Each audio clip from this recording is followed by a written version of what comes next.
귀한 찬양 감사드립니다. 저도 굉장히 오랜만에 성가대 찬양을 들어본 것 같습니다. 그래서 너무 감사드리고요. 참 큰 은혜가 됐습니다. 여러분들의 늘 기도해 주시고 또 격려해 주시고 또 지원해 주심으로 인해서 저희 교회가 늘 은혜 가운데 잘 세워져 가고 있습니다. 아직 작고 또 연약한 공동체지만 제가 참 최근에 수요 기도에 계속 말씀을 전하는 영광을 얻게 됐는데 이렇게 올 때마다 저에게 없던 비전들이 생겼습니다. 저희 교회도 이 베샬롬 교회처럼 건강하게 세워져서 이 광주의 복음화를 위해서 한 역할을 하는 교회로 이렇게 세워졌으면 좋겠다. 좀 이런 소망들이 생기게 되었습니다. 그 전까지는 뭐 여러 일로 인해서 사실 그 정도 생각까지 할 겨를이 없었는데 참 여러분들의 교회를 너무나도 많이 축복하고 또 이렇게 함께 이 광주에 또 잃어버린 영혼들의 구원을 위해서 이렇게 함께 하나님 나라를 이뤄가는 그런 교회들이 되었으면 좋겠습니다. 오늘 또 함께 이렇게 귀한 말씀의 교제 나누게 돼서 감사하고 특별히 또 저희 주와 말씀의 교회 지체들과 함께 또 이렇게 예배하게 되는 것이 너무나도 감사합니다. 저희 교회 지체들이 어디 계신지 제가 지금 보이질 않네요. 어디 계시나요? 너무 많아서 잘 이렇게 분간이 안 됩니다. 혹시 안 오신 건 아니죠? 어디 계시나 보이질 않네요. 개역 개정 성경으로 제가 한번 오늘 본문 말씀 더 읽어드리겠습니다. 하나님 말씀을 들으십시오. 1절부터 6절입니다. 그러므로 주 안에서 갇힌 내가 너희를 권하노니 너희가 부르심을 받은 일에 합당하게 행하여 모든 겸손과 온유로 하고 오래 참음으로 사랑 가운데서 서로 용납하고 평안에 매는 줄로 성령이 하나 되게 하신 것을 힘써 지키라.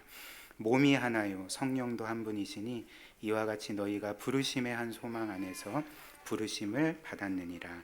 주도 한 분이시요 믿음도 하나요 세례도 하나요 하나님도 한 분이시니 곧 만유의 아버지시라. 만유 위에 계시고 만유를 통일하시고 만유 가운데 계시도다. 아멘. 여러분들이 알다시피 에베소서와 로마서는 신약 성경의 대표적인 서신서들입니다. 특별히 우리가 어떻게 구원을 받았는지에 대해서 너무나도 보배롭게 우리에게 알려주는 그 말씀이라 할 수가 있죠. 하나님 말씀이죠. 그러나 이 로마서와 에베소서의 차이도 있습니다. 로마서는 보통 주로 우리의 관점에서 우리가 어떻게 구원받았는지를 알려주는 성경이라면 이 에베소서의 말씀은 우리의 관점보다는 주로 하나님의 관점에서 그 영원의 관점에서 우리가 어떻게 구원받았는지를 알려주는 성경이라 할 수가 있는 거죠. 그래서 다 그런 거는 아니지만 로마서의 주된 내용들은 말씀드렸듯이 이제 우리의 관점에서 보는 구원인 거죠. 여러분들은 여러분들의 구원을 보실 때 이제 어떻게 생각을 하게 되십니까? 내가 인생의 어느 시점에 과거에는 하나님도 모르고 죄 가운데 거하고 그 하나님을 거스르는 삶을 살았지만 어느 순간에 죄를 깨닫고 그 죄의 비참함을 깨닫고 그리고 나는 하나님의 진노와 심판을 받을 수밖에 없다는 것을 깨닫고 난 후에 유일한 구원자 예수 그리스도를 이제 믿게 되었던 거죠. 그래서 내가 그 믿음으로 하나님께 죄 씻음 받고 의롭다 선언 받고 또 하나님의 자녀가 된 것을 믿음으로 이렇게 살아가는 것이 아마 우리가 우리의 관점에서 우리의 구원을 보는 그런 그림들일 것입니다. 근데 에베소서는 조금 다릅니다. 말씀드렸듯이 우리의 관점이 아니라 하나님의 관점에서 우리의 구원을 설명해 주는 거죠. 하나님의 관점에서 본 우리의 구원은 어떻습니까? 우리가 우리의 어떤 인생의 시점에서 믿어서 구원받은 것처럼 생각을 하지만 하나님은 영원 전부터 이 모든 일들을 계획하셨다는 거죠. 영원 전부터 우리를 사랑하셨고 죄인임에도 불구하고 우리를 귀하게 여기셨고 그리스도 안에서 우리를 선택하셨고, 그리고 때가 이르러 우리 스스로는 결코 믿을 수 없지만 하나님이 은혜의 선물로 우리에게 믿음을 주셔서 그분을 믿게 하시고 죄 씻음 받게 하시고 의롭다 선언받고 자녀가 되었던 거죠. 그리고 이 모든 목적이 바로 하나님의 그 은혜의 영광을 영원토록 찬양하게 하려 함이라고 우리에게 이제 알려주고 있습니다.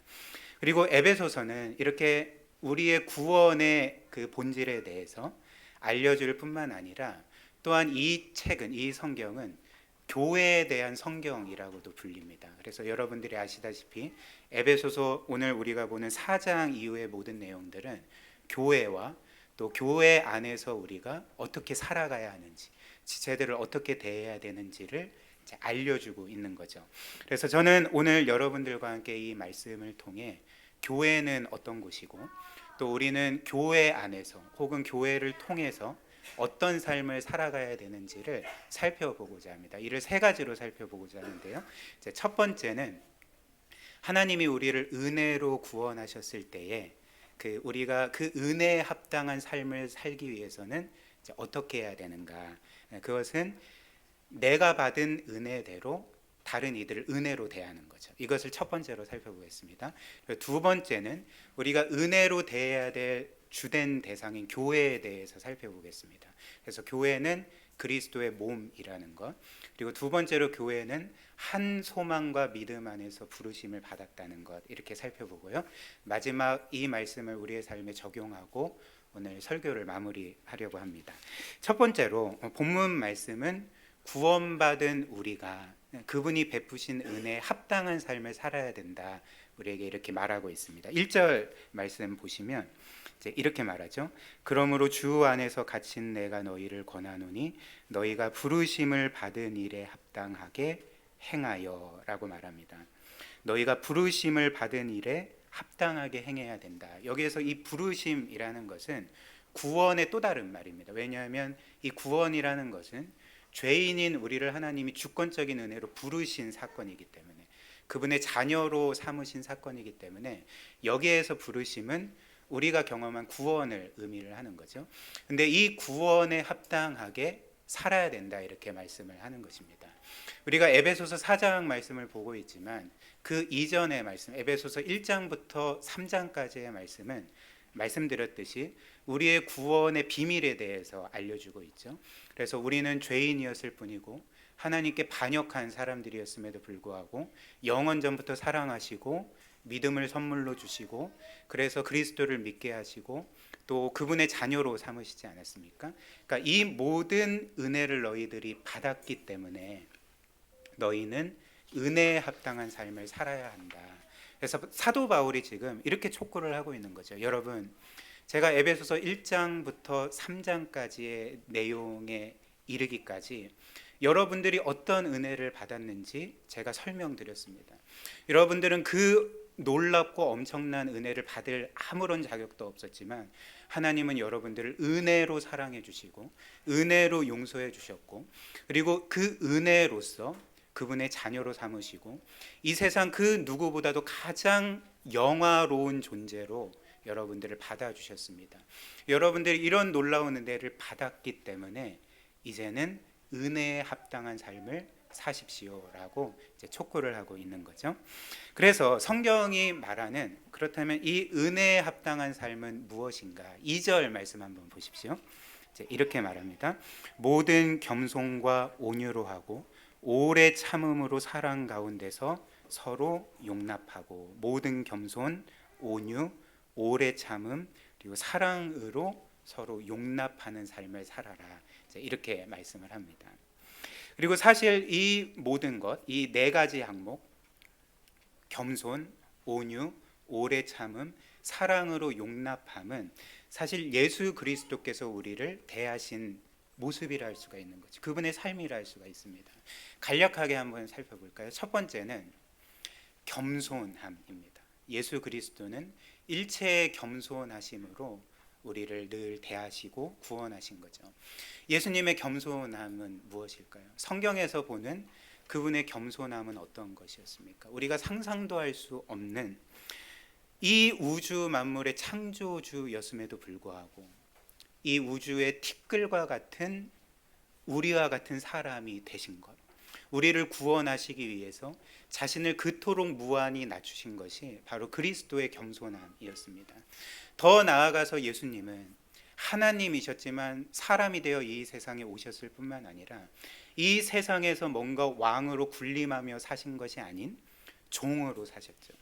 가장 낮은 자리에 친히 내려가셔서 우리 모두를 마치 우리가 그분의 주인인 것처럼, 그분의 상관인 것처럼 종으로서 우리를 섬기신 삶을 사셨습니다. 그리고 마지막은 자신의 모든 것들을 내어주셨죠.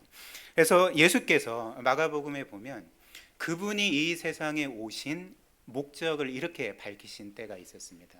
마가복음 10장 45절, 여러분들이 잘 아시는 말씀처럼 인자가 온 것은 섬김을 받으려 함이 아니요 도리어 섬기려 하고 자기 목숨을 많은 사람을 위한 대속물로 내어주려 함이니라. 나는 이 세상에 종으로 왔다, 노예로 왔다, 너희를 위해 죽으러 왔다, 그래서 너희를 섬기고 너희를 가장 높은 자리에 올리기 위해서 내가 왔다라고 이제 말씀을 하신 거죠. 이것이 예수 그리스도의 겸손함입니다. 그 다음 두 번째로 예수님은 겸손함 뿐만 아니라 일체의 온유함으로 우리를 늘 대하시는 분이죠. 한번 생각을 해보십시오. 우리는 늘 예수님의 말씀을 잘 듣기보다는 안 듣는 사람들 아닙니까? 근데 한번 기억을 해보십시오. 예수님이 우리의 삶 가운데 언제 우리가 그분의 뜻을 따라 살지 않는다는 이유로, 죄를 짓는다는 이유로 우리를 위협하시거나 협박하시거나 강압하시거나 강제적으로 무릎 꿇린 일이 있었습니까? 그렇지 않습니다. 우리 예수님은 늘 우리를 온유함으로 대하시는 거죠.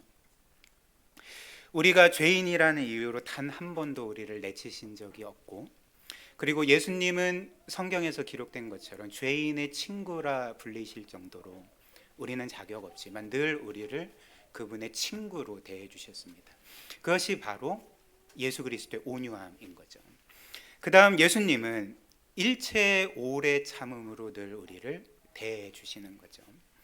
예수님은 끊임없이 죄를 짓고 실패하는 우리에게 지금까지 내가 너를 이토록 참아주었지만 내 인내심은 이제 바닥났다, 난 이제 더 이상 너를 참아줄 수가 없다 라고 여러분들에게 말씀하신 적이 있습니까? 이런 일은 그 전에도 없고 아마 확실하게 앞으로도 없을 것입니다. 사실 우리가 삶을 살면서 가장 실패하는 부분이 오래 참지 못하는 것이죠. 나를 승질나게 하고 나를 뭔가 내가 생각하기에 나에게 해를 가하는 그 사람들을 한 번, 두 번은 참아주지만 사실 그 이후로는 참기가 힘든 거죠. 화를 내거나 아니면 다투거나 뭐 그 사람을 어찌됐든 공격하거나 이런 식의 그 삶이 어떤 면에서 우리의 주된 삶이 아닙니까? 그러나 한번 생각을 해보십시오. 우리의 가장 큰 죄악이라 할지라도, 심지어 우리의 끔찍한 죄악이라 할지라도 우리를 향한 예수 그리스도의 오래 참음을 결코 끊을 수가 없었습니다. 결코 중단할 수가 없었습니다. 이를 우리가 어떻게 확인할 수 있을까요? 지금 우리가 이 자리에 앉아 있는 것이 바로 우리 하나님, 우리 그리스도께서 우리의 일평생 내내 우리를 참아 주셨기 때문에 우리가 이곳에서 예배할 수가 있는 거죠. 이것이 우리 그리스도의 오래 참으심입니다. 그리고 이 오래 참으심은 우리의 구원이 완성될 때까지 계속된다는 거죠. 그리고 마지막으로 예수님은 우리를 사랑으로 용납해 주셨던 거죠. 특별히 예수 그리스도의 사랑은 어떤 것이었을까요? 우리가 계속 살펴보는 것처럼 우리는 그분의 사랑과 은혜와 호의를 받을 만한 존재들이 아니었음에도 불구하고 그분이 우리를 버리신다 할지라도 우리는 그분께 아무런 그 말씀을 드릴 수 없는 자들이었음에도 불구하고 그분이 우리를 내치시고 영원히 멸망 가운데 던지신다 할지라도 우리는 그 어떤 말도 할 수 없는 죄인들이었지만 그분은 우리를 위해 자신의 모든 것을 내어주신 거죠. 그 처참한 십자가 죽음을 우리를 위해 끝까지 견디심으로써 우리를 구원하시지 않았습니까? 주께서는 이렇게 자신의 이런 놀라운 희생을 통해 우리를 구원해 주셨을 뿐만 아니라 그 이후에 동일한 그 사랑으로 늘 우리를 용납해 주시는 거죠. 늘 받아주시는 것이죠. 그런데 한번 우리가 또 이 부분에서 좀 생각하고 넘어갈 부분이 있습니다. 예수님은 우리를 사랑으로 용납하실 때 이제 이런 식으로 용납하시는 건 아니라는 거죠. 너희는 여전히 나에게 받아들여질 수 없는 자격 없는 죄인들이지만 그냥 내가 기분상 너희를 받아줄게. 그냥 너희를 용납해 줄게. 너희를 그냥 눈 감아 줄게. 그러니까 이런 식으로 우리를 용납해 주시는 게 아니라는 것입니다. 예수 그리스도께서는 우리가 그분께 그리고 하나님께 영원토록 완벽하게 받아들여질 수 있는 법적인 자격을 주셨던 거죠. 그냥 기분상 감정상 우리를 받아주시는 것이 아니라 진짜 우리가 합법적으로 영원한 그 근거를 가지고 하나님께 영원토록 받아들여질 수 있는 그런 자격을, 조건을 우리에게 주셨다는 것입니다. 그 법적인 자격이 무엇일까요? 바로 그리스도의 의로움인 거죠. 우리를 대신하여서 우리의 모든 죄짐 짊어지시고 십자가에 죽으심으로써 우리의 모든 그 죄값을 치르신 것, 그래서 우리를 하나님 앞에서 순결한 자로 세우신 것뿐만 아니라 우리가 실패한 하나님의 모든 율법들을 그리스도께서는 완벽하게 지키심으로써 그분이 이루신 그 의로움을 그분을 믿는 우리에게 거저 선물로 주심으로써 우리는 여전히 죄인이지만 우리 안에는 정말 표현할 수 없이 또 셀 수 없이 많은 죄악들이 있지만 하나님은 그리스도 안에서 우리를 늘 너는 의로운 자다, 너는 완벽한 자다, 너는 내 아들처럼 영광스러운 자다라고 선언해 주시고 영원토록 받아주시는 것입니다. 이것이 그리스도께서 우리를 사랑으로 용납해 주신 그 복음의 핵심이라 할 수가 있는 거죠. 그래서 예수님께서 이렇게 우리를 일체의 겸손함과 온유함과 또 오래 참음과 또 사랑으로 우리를 끝없이 용납해 주시고 받아주시기 때문에 성경은 우리에게 너희도 그렇게 하라라고 말씀하는 거죠.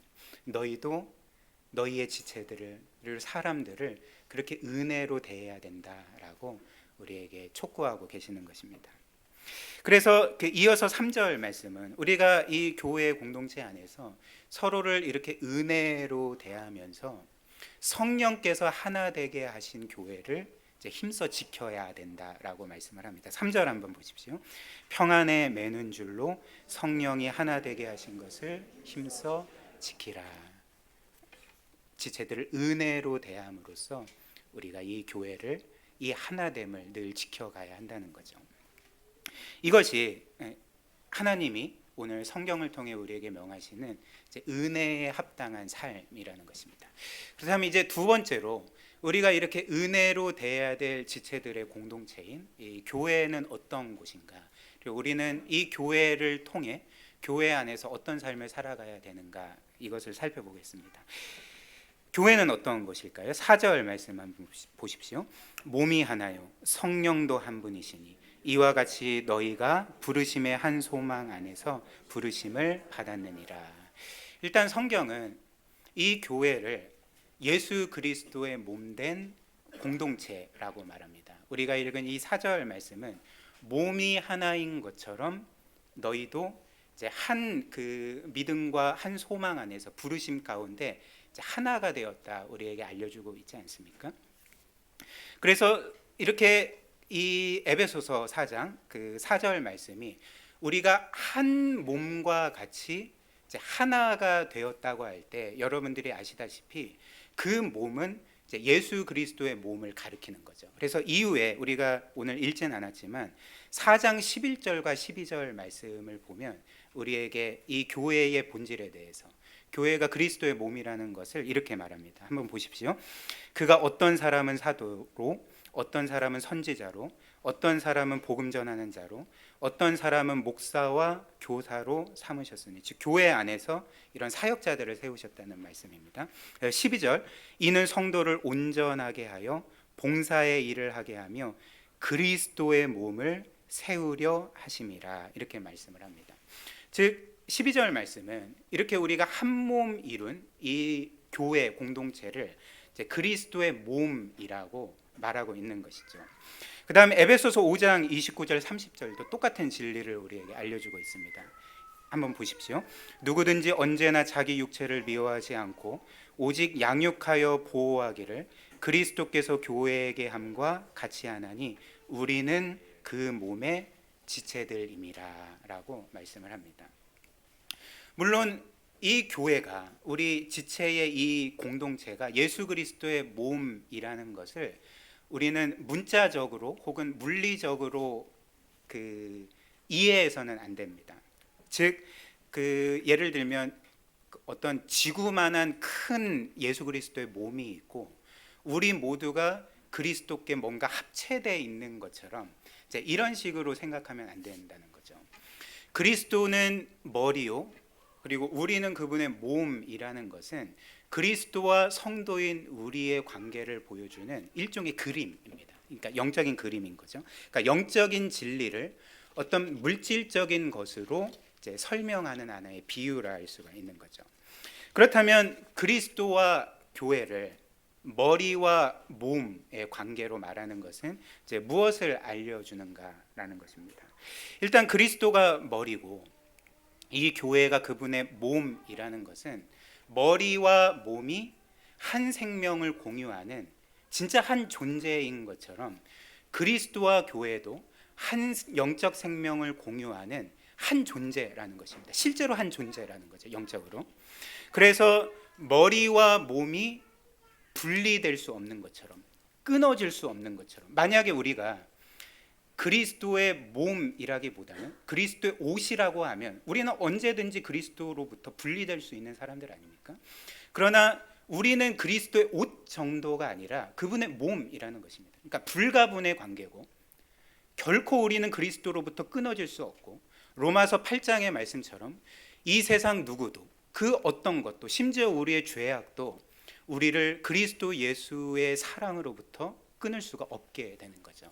이게 그리스도는 머리요, 우리는 몸이라는 이 말씀의 의미가 되는 거죠. 또한 그리스도께서 교회의 머리이시고 교회는 그분의 몸이라는 것은 몸인 교회가 머리인 그리스도에게 복종해야 됨을 우리에게 알려주는 것입니다.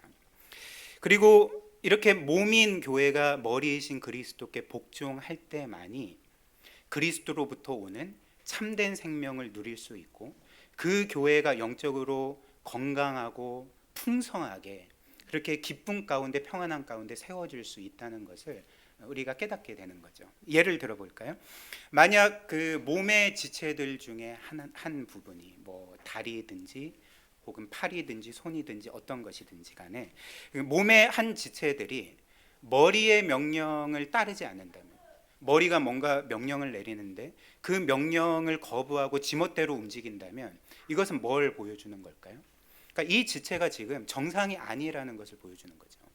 뭔가 생명이 전달되지 않고 있고 그리고 뭔가 문제가 있고 병들어 있는 것을 의미하는 것 아닙니까? 마찬가지로 그리스도께서 교회의 머리이시고 우리는 그분의 몸이고 지체인데 우리가 그분의 명령을 따라서 살지 않는다면, 그분의 뜻에 순종하지 않는다면 우리에게 뭔가 문제가 있다는 것을 보여주는 거죠. 우리에게 뭔가 생명이 고갈되어 있음을, 그리고 그분의 그 은혜가 고갈되어 있음을, 뭔가 영적으로 생명력 있는 삶을 살아가야 되는데 영적으로 병들어 있고 피폐해져 있는 것을 보여주는 것 아닙니까? 그렇기 때문에 말씀드렸듯이 그분의 몸의 지체들인 교회가 그리스도 그 머리이신 그 예수 그리스도께 복종할 때만이 우리 개개인뿐만 아니라 이 교회 전체가 그리스도의 생명을 온전히 누릴 수가 있는 거죠. 그러니까 건강한 교회로서 온전하게 세워져 갈 수가 있는 것입니다. 또한 교회가 그리스도의 몸이라는 것은 그리스도와 우리와의 관계만을 보여주는 것이 아니라 이제 우리 서로와의 관계가 어떤 것인지도 보여준다는 거죠. 우리 서로가 한 몸을 이루고 우리가 그 몸의 지체들로 구성되어 있다는 것은 무엇을 의미할까요? 그러니까 우리 또한 영적으로 보면 불가분의 관계라는 거죠. 그리고 특별히 우리는 더 이상 우리 홀로 존재하지 아니하고 신앙생활을 해도 우리만을 위한 신앙생활을 하면 안 되고 우리는 반드시 다른 지체들의 생명과 유익에 이바지하는 방식으로 신앙생활을 해야 된다는 것을 이 말씀이 우리에게 알려주고 있는 것 아닙니까? 예를 들면 여러분들 몸의 지체 중에 오른팔이 지금까지는 말을 잘 들었어요. 머리가 뭐 이것 집어라 하면 이것 집고 뭐 이것 해라 하면 이것 하고, 그러니까 잘 순종했단 말입니다. 근데 어느 날 오른손이 이제 독립 선언을 하는 거예요. 나는 지금까지 이제 머리의 명령에 따라 지시에 따라서 순종하며 살았지만 이거는 부당한 것 같다. 왜 머리가 돼야 되냐? 이제 나는 내 뜻대로 살겠다 해서 머리가 뭔가 지시를 했는데 말을 안 듣는 거예요. 그리고 뭐 전혀 움직이지 않고 그냥 자기 유익을 위해서만 움직인다고 생각을 해보십시오. 그렇다면 어떻게 될까요? 그러니까 그 오른팔이 움직이지 않기 때문에 그 팔은 점차 쇠약해져 갈 것입니다. 그리고 그 팔이 쇠약해져 가고 병들어 가면 결국에는 그 팔만 병드는 것이 아니라 몸 전체가 병들게 되는 거죠. 몸 전체가 쇠약해져 가는 거죠. 그 악영향이 오른팔뿐만 아니라 몸 전체에 영향을 주게 된다는 것입니다. 그러니까 이것을 기억해야 한다는 것입니다. 그러니까 우리 주님께서 우리의 유익을 위해 사셨던 것처럼, 머리가 몸의 유익을 위해 사신 것처럼 우리 또한 다른 지체들의 유익을 위해 살 때만이 영적으로 풍성한 생명을 누리며 살아갈 수 있게 되는 것입니다. 그 다음 교회는 이렇게 그리스도의 몸일 뿐만 아니라 오늘 본문 말씀처럼 한 믿음과 한 소망 안에서 부르심을 받아 하나 된 공동체라는 거죠. 4절과 5절 말씀 한 번 더 보십시오. 제가 읽어드리겠습니다. 몸이 하나요 성령도 한 분이시니 이와 같이 너희가 부르심의 한 소망 안에서 부르심을 받았느니라.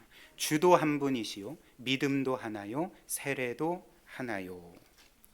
일단 성경은 우리가 하나 된 것이 그 4절 후반절처럼 그 한 소망 안에서 5절 말씀처럼 한 믿음 안에서 이제 하나가 되었다라고 말하지 않습니까? 일단 우리가 하나가 될 수 있는 그 믿음은 무엇일까요?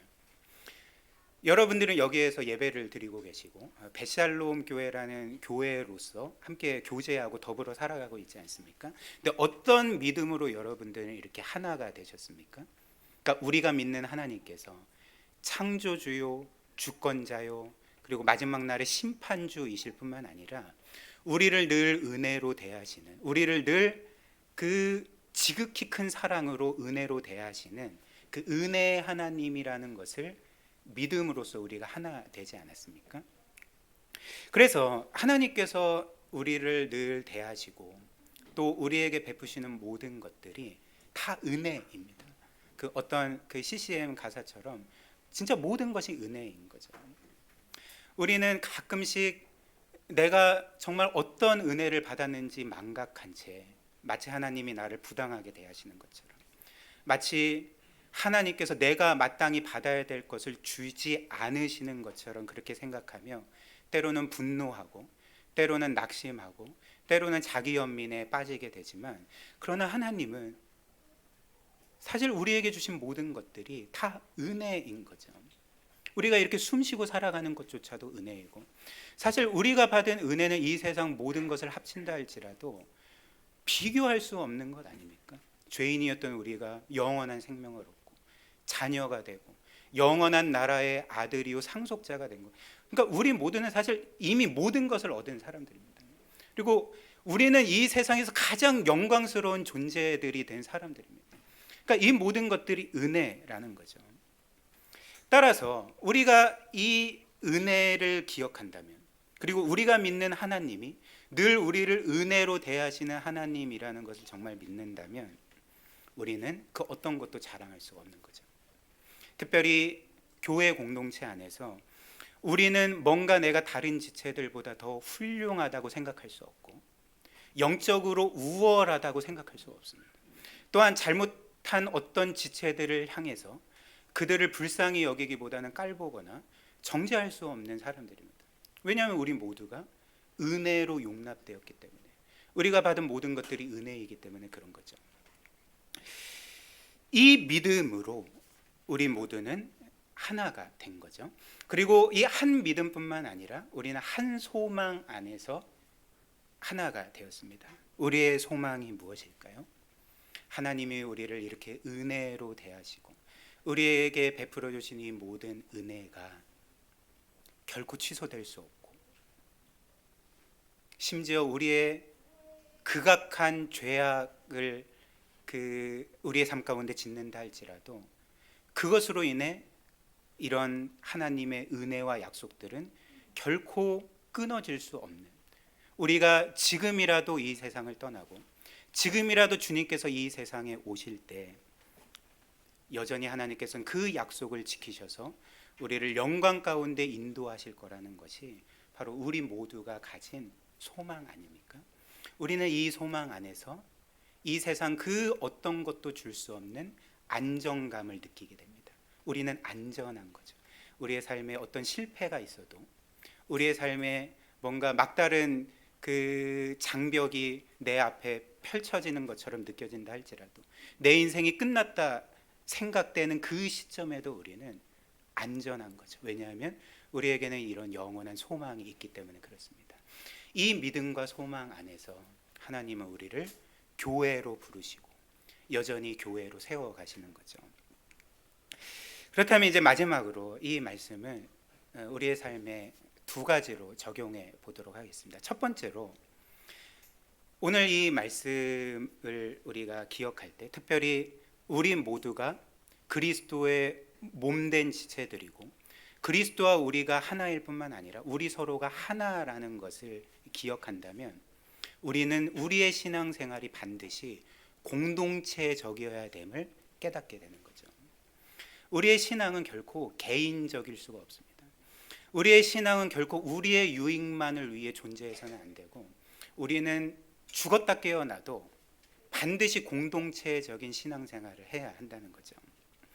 그래서 하나님께서는 우리 각자를 구원하실 때 이렇게 각자 그냥 영원토록 구원의 그 은혜를 누리면서 알아서 살도록 구원하신 것이 아니라 한 공동체로 구원하신 것 아닙니까? 그러니까 그리스도의 몸으로 구원하셨고, 또 하나님을 아버지로 부르고 예수 그리스도를 맏형으로 둔 한 가족으로 부르셨다는 거죠.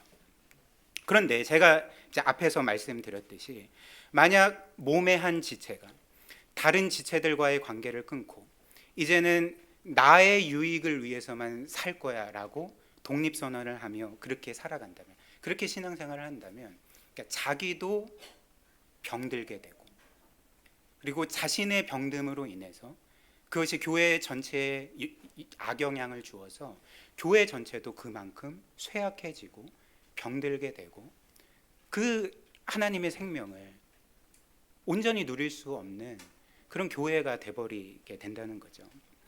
우리는 보통 그 신앙생활을 하면서 이런 착각, 너무나도 어떤 면에서는 심각한 착각을 할 때가 많은 것 같습니다. 그 착각은 무엇이냐면 우리 각각이 개인적으로 신앙생활을 잘 하기만 하면 뭔가 내가 영적으로 풍성한 삶을 살아갈 수 있는 것처럼, 영적으로 뭔가 괜찮고 건강한 삶을 살아갈 수 있는 것처럼 그렇게 착각하며 산다는 거죠. 그래서 내가 기도 생활을 잘하면, 내가 개인적으로 말씀 생활을 잘하면, 내가 교리 공부를 많이 하면, 뭔가 내가 경건하고 영적인 삶을 살아가면 뭔가 내 삶이 영적으로 풍요로워지고 그런 풍성한 생명을 누릴 수 있는 것처럼 생각을 한다는 거죠. 그렇지 않습니다.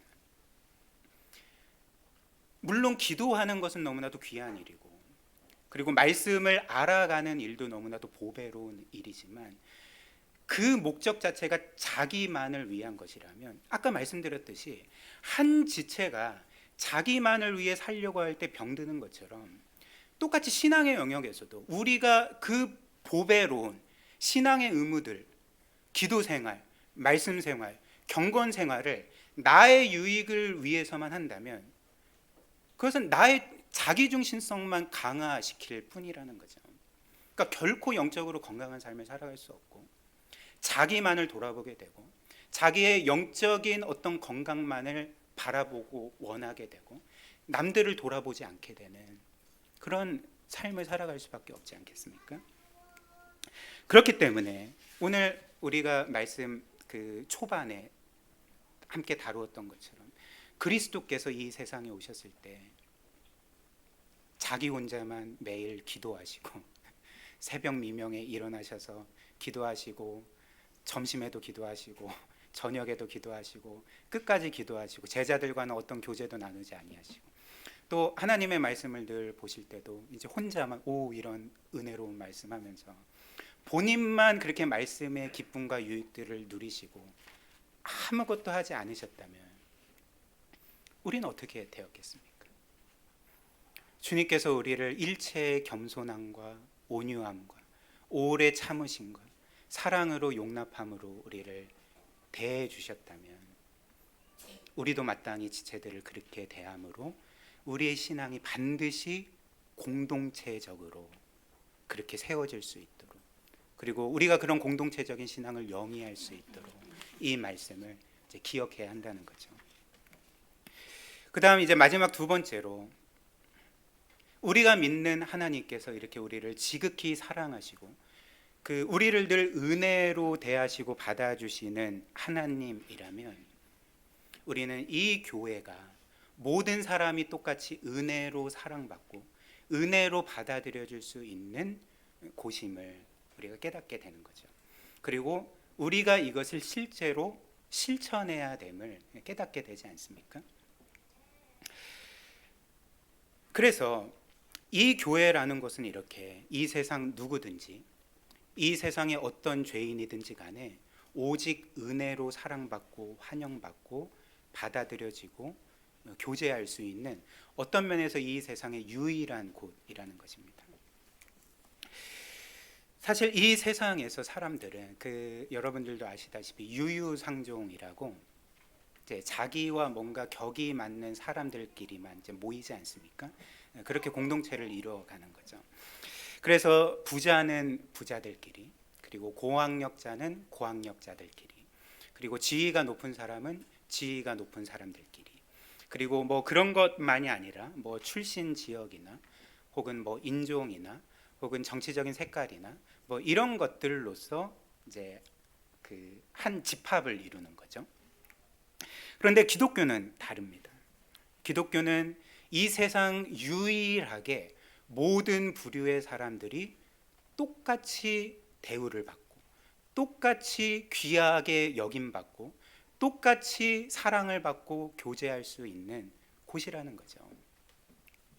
그래서 교회에서는 그가 얼마나 많은 부를 가졌든지, 그가 얼마나 그 고학력자인지, 그리고 그가 사회적으로 얼마나 지위가 높은 사람이고 얼마나 큰 성취를 이루었든지, 그리고 그가 가진 어떤 그 정치적인 색깔이나 혹은 사상이나 혹은 출신 배경이나 이런 것들은 결코 우리 사이에 막힌 벽이 될 수 없다는 거죠. 그리스도께서는 이 세상의 모든 막힌 담을 허무셨습니다. 그분의 은혜로, 그분의 십자가로 말이죠. 그리고 심지어 이렇게 하나 되는 것은, 교회 안에서 하나 되고 사랑으로 용납받는 것은 그 도덕과 관련해서도, 즉 그가 이 세상에서 어떤 끔찍한 죄를 범한 사람이라 할지라도, 그가 여전히 죄 가운데 거하는 사람이라 할지라도 그 또한 여전히 이 교회에 오면 사랑을 받고 환영을 받을 수가 있다는 것입니다. 이것이 교회인 거죠. 이와 관련해서 제가 한 가지 예를 들어 드리려고 하는데요. 그 팀켈러 목사님께서 설교 중에 이제 이런 예화를 드신 적이 있는데 그 개인적으로 좀 감동이 되어서 이제 함께 나누고 싶습니다.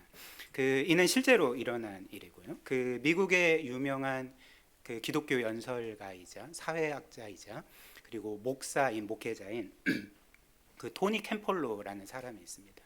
그리고 이 토니 캠폴로는 과거에 그 미국의 대통령이었던 빌 클린턴의 이제 영적인 멘토이기도 했습니다. 근데 이 토니 캠폴로가 그 원래는 필라델피아에서 사역을 하고 있었는데 이제 어느 날 그 하와이에서 기독교 컨퍼런스가 열려서 거기에 아마 강사로 갔던 것 같아요. 근데 여러분들도 아시다시피 필라델피아는 미국 동부 끝에 있고 이제 하와이는 태평양 한가운데 있으니까 시차가 꽤 나지 않겠습니까? 6시간의 시차가 나서 그 이 때문에 그 이 토니 캠폴로가 매일 정확히 새벽 3시에 잠이 깨었던 것입니다. 그러니까 자기도 이제 어찌할 수 없이 계속 새벽 3시에 잠이 깼는데 이제 어느 날도 이렇게 새벽 3시에 깨서 그때는 뭔가 좀 이제 배가 고팠던 것입니다. 그래서 뭔가 이 시간에 좀 그 오픈한 식당이 없나 해서 밖으로 나가서 이제 주변을 이제 배회하고 있고 또 식당을 찾고 있는데 그 그 식당이 이제 그 시간에 운영하는 것을 발견하고 그 식당에 들어갔던 거죠. 그래서 이제 그는 그 식당에서 그 음식을 하나 시켜서 그 이제 음식이 서빙되기를 기다리고 있는데 자기 옆자리에 2명의 그 알 수 없는 여인이 그 교제를 하면서 식사를 하고 있었습니다. 근데 이제 바로 옆자리다 보니까 그 2여성이 대화하는 게 이렇게 들리잖아요. 그래서 그 대화를 통해 이제 토니 캠폴로가 알게 된 사실이 그 2여성 모두 이제 율락 여성이었던 것입니다. 그리고 한 여성의 이름은 이제 아그네스라는 것을 알게 되었던 거죠. 근데 이제 2여성이 이렇게 대화하는 가운데 이제 이런 얘기를 하는 거죠. 그 아그네스라는 여성이 친구야, 내일 나의 생일이야라고 말했습니다. 그래서 그 동료 여성이 아그네스에게 그러면 내일 생일 파티를 하겠네라고 말하자 이 아그네스가 갑자기 그 표정이 어두워지더니 그 슬프게도 이런 말을 했습니다. 친구야, 나는 지금까지 태어나서 지금까지 살아오면서 단 한 번도 생일 파티를 한 적이 없어라고 그렇게 말을 했던 거죠. 그리고 그 이후에 2여성은 이제 식사를 마치고 쓸쓸히 그 식당을 그 떠나게 되었습니다. 그래서 이제 그 이야기를 다 들은 토니 캠폴로가 그 식당 주인 해리라는 이름의 식당 주인에게 이제 이런 제의를 했던 거죠. 혹시 저 여성들을 아십니까? 그럼요. 저 여성들 늘 매일 이 새벽 같은 시간에 이곳에 와서 식사를 합니다. 그러자 이제 그 토니 캠폴로는 이 해리에게 식당 주인에게 놀라운 제안을 하게 된 거죠. 그러면 우리가 내일 저 아그네스를 위해서 생일 파티를 해줍시다. 그래서 생일 파티에 필요한 뭐 케이크나 장식 도구들은 제가 제 비용으로 준비할게요. 그러니까 장소만 허락해 주시면 저 여성을 위해서 생일 파티를 좀 해줬으면 좋겠습니다라고 제안을 했고, 그래서 이 주인은 뭐 당신이 그렇게 말하면 나도 좋소 하면서 이제 프로젝트가 시작이 된 거죠. 그래서 또 이후에 이제 토니 캠플러가 이 해리에게 혹시 이 여성의 다른 친구들도 알고 있냐고 이렇게 물었더니 그 여성의 모든 친구를 알고 있다고 이렇게 답을 했습니다. 그러면 당신이 그 모든 친구들을 초청해 달라. 그래서 함께 생일 축하를 해주자라고 했고, 이제 다음 날 이제 새벽 2시 반에 그 토니 캠플러 목사님과 식당 주인 해리는 식당을 꾸미기 시작을 했습니다. 생일 파티를 위해서. 그래서 생일 케이크도 마련하고 예쁘게 장식해서 식당 중앙에 놓고, 그리고 새벽 3시 15분쯤에 그 아그네스의 모든 친구들이 이제 식당으로 들어온 거죠. 근데 이제 또 놀랍게도 아그네스의 모든 친구들도 율락 여성들이었습니다. 그러니까 그 사람들이 다 식당 안으로 들어오고 이제 새벽 3시 반에 주인공인 아그네스가 식당 문을 열고 들어왔습니다. 이제 그때 어떤 일이 일어났을까요? 이제 생일 축하합니다 하면서 환호성을 지르면서 그 아그네스의 생일을 축하했던 거죠. 태어나서 최초의 생일 파티였습니다. 그때 아그네스는 어떤 모습이었을까요? 그러니까 주체할 수 없는 눈물을 흘리면서 그게 이제 감당이 안 되니까 그냥 그 바닥에 주저앉아 버린 거예요. 그리고 마련해둔 그 생일 케이크 촛불도 끌 힘이 없어서 그 식당 주인인 해리가 대신 촛불을 꺼주고 또 이렇게 축하를 해주었습니다. 그리고 아그네스는 이제 이후에 좀 정신을 차리고 자신이 생전 처음 받아보는 생일 파티이고 생일 케이크이지 않습니까? 그래서 이런 생각이 들었던 거예요.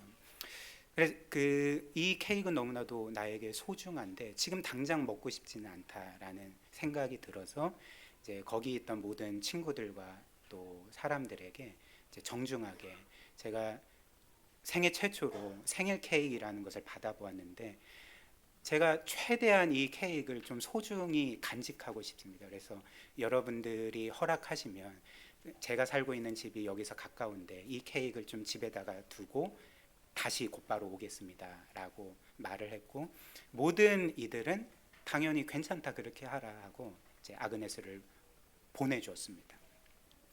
그리고 이제 주인공이 떠난 그 파티 현장은 이제 뭔가 이제 어색함이 흐르고 있었던 거죠. 그래서 토니 캠폴로가 이제 자리에 일어나서 거기 있던 사람들에게 이제 이런 제안을 합니다. 우리 잠시 이 아그네스를 위해서 기도를 했으면 좋겠습니다. 제가 저 여성을 위해 대표로 좀 기도하면 어떨까요? 해서 그렇게 하라고 해서 이제 그 캠폴로가 그 하나님께서 아그네스를 구원해 주시고 그의 어떤 면에서 이 비참한 삶을 변화시켜 주시고 그가 하나님의 자녀로서 정말 많은 은혜와 복을 누리며 살도록 이렇게 진심으로 간절하게 이제 기도를 해주었습니다. 그때 이제 사람들이 이제 어떤 것을 깨달았을까요? 그러니까 이 토니 캠폴로가 목사라는 것을 이제 깨닫게 되었던 거죠. 그래서 좀 해리가 그 좀 마음에 안 든다는 듯이 그 토니 캠폴로에게 이렇게 말하는 거죠. 지금까지 당신이 목사인 것을 나에게 숨겼습니다. 왜 숨겼습니까? 당신은 어느 교회 소속 목사입니까? 라고 이제 물어봤고 그러자 토니 캠폴로가 그 인상적인 말을 하는 거죠. 나는 새벽 3시 반에 윤락 여성을 위해 생일 파티를 해줄 수 있는 교회에 다닙니다. 그런 교회 소속입니다. 라고 말을 했습니다. 그러자 해리가 내가 알기로는 이 세상에 그런 교회는 존재하지 않습니다. 만약에 그런 교회가 있다면 나는 당장 내가 지금은 하나님도 안 믿고 뭐 예수 그리스도도 안 믿지만 그런 교회가 있다면 나는 당장 그 교회에 가서 신앙생활을 하겠습니다. 라고 말을 했습니다. 사랑하는 여러분, 그런데 성경이 우리에게 알려주는 교회가 진짜 교회가 어떤 교회입니까? 오늘 제가 방금 든 예화처럼 원래 교회는 새벽 3시 반에 윤락 여성을 위해서 생일 파티를 해줄 수 있는 이 세상의 유일한 곳이라는 거죠. 왜 그럴까요? 우리가 뭔가 이 세상 기준에서 사랑이 많아서 그런 걸까요? 혹은 훌륭한 단체여서 그런 걸까요? 아니면 뭔가 우리가 세상 사람들보다 더 나은 사람들이기 때문에 그런 걸까요? 그렇지 않습니다. 우리의 구주께서 이 세상을 사시는 동안 죄인들의 친구로 사셨기 때문에 그런 거죠. 사실 이 죄인들의 친구라는 것은 당시 유대인들이 예수님을 비난할 때 사용한 멸칭이었습니다. 그러나 예수께서는 자신이 이렇게 죄인들의 친구라 불리는 것을 그 어떤 것보다도 기뻐하셨던 거죠. 그래서 여러분들이 복음서를 볼 때 늘 예수님과 함께하고 예수님과 가장 친했던 부류의 사람들이 어떤 사람들이었습니까? 당시 가장 큰 죄인으로 정죄받고 누구도 함께하려고 하지 아니하고 누구나 저주하는 세리와 창녀와 온갖 죄인들, 그리고 그런 죄인들이 아니라 할지라도 귀신 들린 자들, 몸에 장애를 가진 자들, 혹은 가난한 자들, 소외된 자들, 누구도 함께하려고 하지 않는 사회에서 버림받는 사람들의 친구가 되어주시고 그들을 이 세상 그 누구보다도 귀하게 여겨주시고 늘 그들을 받아주시지 않았습니까? 그렇다면 우리 또한 그렇게 살아야 한다는 거죠. 왜냐하면 그리스도께서 이 세상에서 몸을 입고 계실 때 그런 삶을 사셨다면, 우리가 그분의 몸이라면 우리 또한 예수께서 이 세상에 여전히 살아 계셨다면 반드시 사셨을 그 삶을 우리가 구현하며 살아가야 되는 것은 마땅하지 않습니까? 또한 예수께서는 결국 그 모든 죄인들의 죄짐을 짊어지시고 십자가에 못 박혀 죽임당하셨죠. 왜 그럴까요? 그렇게 사회적으로 무시당하고 지탄받고 너는 지옥에 떨어질 죄인이라고 정죄받던 그 사람들을 바로 이런 하나님의 가족으로 받아들여질 수 있게 하시기 위해서, 그들이 그리스도의 몸된 지체가 되게 만드시기 위해서 그들을 위해 죽으시고 모든 것들을 내어주셨다면, 우리 또한 그렇게 모든 사람들을 은혜로 대하는 것이 마땅하고, 교회 안에 들어오는 모든 사람들이 정말 이 세상 어떤 곳에서도 나는 환영받지 못했지만, 나는 늘 사람들에게 거부받고 비난받고 정죄받은 인생을 살았지만, 이곳만이 나를 사랑으로 받아주고, 이곳만이 나를 사랑으로 용서해주고, 바로 이곳만이 나를 귀하게 여겨주고 나를 영광스러운 존재로 여겨준다라는 그런 고백이 이루어질 수 있는 그런 교회가 되어야 되지 않겠습니까? 사랑하는 여러분, 우리에게는 교회에 대한 이런 비전이 있으십니까? 누구나 그리스도 안에서 이렇게 사랑을 받고 환영을 받고 용서를 받고 귀하게 여김을 받고, 그래서 이런 믿음과 소망 안에서 하나 되는, 그래서 이 세상의 그리스도의 사랑이 얼마나 놀라운지를 그 영광의 빛을 비추이는 교회가 되는 그런 비전들이 우리에게 있었으면 좋겠습니다. 그래서 여전히 어두운 이 시대에 하나님의 그 놀라운 은혜의 영광의 빛을 비추이는 많은 이들을 주님께로 인도하는 우리 베드알론 교회와 또 주와 말씀의 교회가 되기를, 우리 모든 지체들이 되기를 주님의 이름으로 축복합니다. 이 시간 우리 함께 말씀 기억하며 기도하는 시간 갖겠습니다. 이 시간 우리 주님께서 우리를 어떻게 대해 주시는지를 기억합시다. 주께서는 우리를 늘 일체의 겸손함으로, 온유함으로, 오래 참음으로, 또 그 놀라운 사랑으로 늘 우리를 받아주시고 용납해 주시지 않습니까? 이런 은혜를 받았기 때문에 너희도 남들을 은혜로 대하라 말씀하십니다. 아무 근거 없이 사람들을 은혜로 대하라 어떤 면에서 강압하시는 것이 아니라 그분이 그런 삶을 사셨기 때문에, 그리고 우리에게 그런 은혜를 주셨기 때문에 마땅히 너희도 다른 이들을 은혜로 대하고 지체들을 그리스도의 사랑으로 사랑하고 모든 이들을 용납하는 그런 삶을 살라 말씀하십니다. 혹시나 나의 삶이 여전히 이기적이고 자기중심적이고 지체들을 오래 참아주지 못하고 분을 터뜨리고 마음속으로 미워하고 못마땅하게 여기고, 혹은 그런 것이 없다 할지라도 내가 신앙생활하는 것이 마치 나의 유익만을 위한 것인 것처럼 그렇게 신앙생활을 하지는 않았습니까? 이 시간 그런 죄가 있다면 우리가 주님께 회개합시다. 그리고 우리의 심령을 새롭게 해주시기를 기도합시다. 그리고 우리 각자와 우리 교회를 그런 영광스러운 교회로 세워주시도록 그런 은혜 달라고 우리 함께 합심으로 기도하도록 하겠습니다. 하나님, 이 시간 우리가 말씀을 드렸습니다.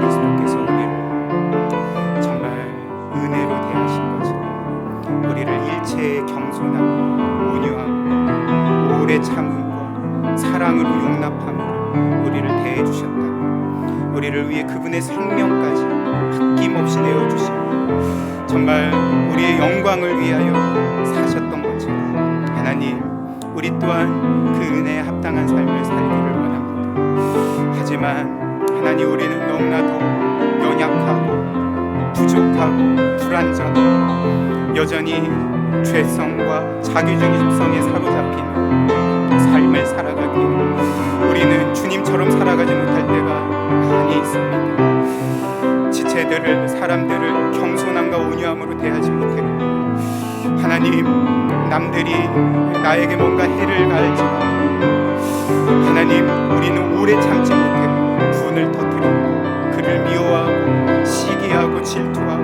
못마땅하게 여겼습니다.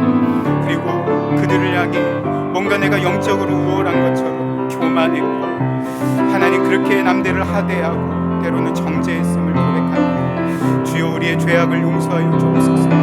우리는 이렇게 마음이 강팍한 사람들입니다. 우리는 이렇게 사랑이 없고 사랑을 할 줄 모르는 사람들입니다. 하나님, 우리를 불쌍히 여기시고 긍휼히 여겨주셔서 하나님, 이 시간 오늘 이 복음의 메시지 우리를 다시금 새롭게 하여 주시고 회복시켜 주시고 변화시켜 주시고, 하나님, 그리스도께서 우리를 은혜로 대하신 것처럼 우리도 모든 지체와 모든 사람들을 이렇게 은혜로 대할 수 있도록 주께서 우리와 함께하여 주옵소서. 특별히 우리 패샬롯 교회, 우리 주와 말씀의 교회, 그런 교회가 되기를 원합니다. 이 세상 어떤 사람, 어떤 죄, 어떤 실패한 사람이라 할지라도 이 교회에 와서는 사랑받고 환영받고 용서받고 귀하게 여김을 받고 성도와의 기쁨의 교제를 나눌 수 있는 하나님, 그런 교회가 되기를 원하오니 하나님, 그런 은혜를 허락하여 주시고, 그래서 이 도시에 하나님의 그 은혜의 영광을 비추이는 하는 이들을 주님께로 인도할 수 있는 우리 패샬롬 교회와 또 우리 주와 말씀의 교회와 우리 모든 지체들이 될 수 있도록 주께서 그런 은혜 허락하여 주시옵소서.